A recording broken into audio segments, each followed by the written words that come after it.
Hello guys, today I'm gonna show you how you can manage tap settings all-in-one detergent in GORENJE Dishwasher GS.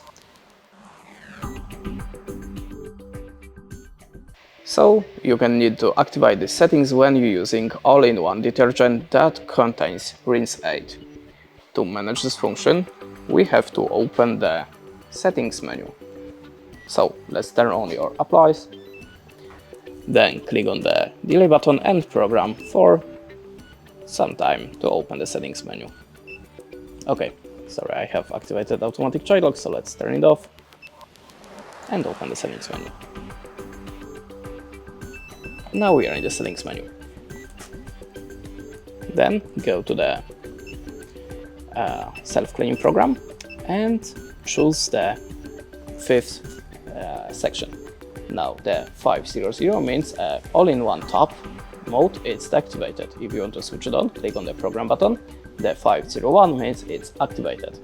So adjust this settings runnings and go to the end by the self-cleaning button to apply this option. That's it. Thanks for watching. Leave us a like or a comment and goodbye.